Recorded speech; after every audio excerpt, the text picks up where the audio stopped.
En matière d'impôt sur les sociétés, il convient de noter tout d'abord une diminution progressive du taux d'IS jusqu'à 28% en 2020, qui commence dès 2017 avec un taux de 28% à hauteur de 75 000 euros de bénéfices pour les entreprises réalisant moins de 50 millions d'euros de chiffre d'affaires. Il convient de garder à l'esprit que cette diminution du taux d'IS dépendra des prochaines lois de finances et notamment des contraintes budgétaires. En matière de CICE, on notera également une augmentation du taux de 6 à 7%. Et enfin, on peut noter également une augmentation du dernier acompte d'IS pour les grandes entreprises.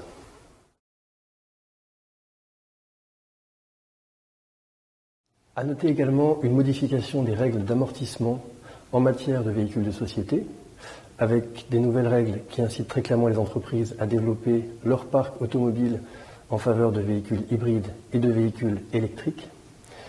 Et à noter également une impossibilité d'amortir les logiciels sur 12 mois pour les logiciels qui ont été acquis à compter du 1er janvier 2017.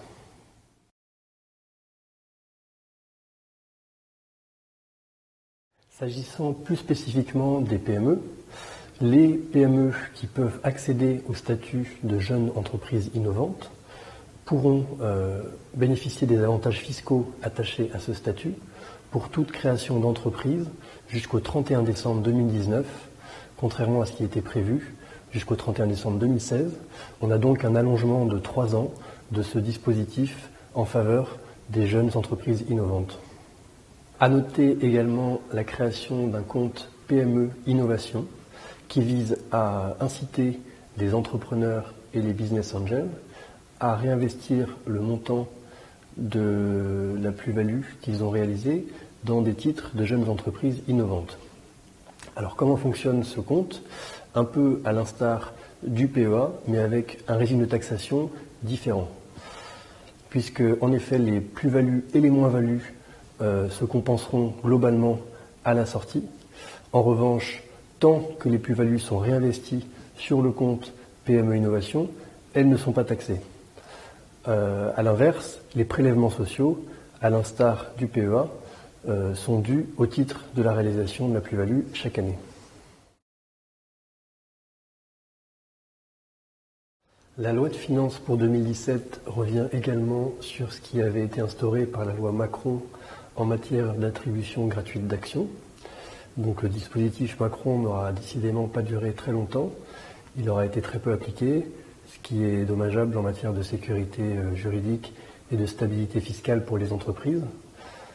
Désormais, les salariés qui se verront attribuer des actions gratuites verront leur gain d'acquisition non plus taxé comme une plus-value immobilière, mais comme un traitement des salaires. Par ailleurs, les taux de la contribution patronale et de la contribution salariale sont à nouveau modifiés par la loi de finances pour 2017.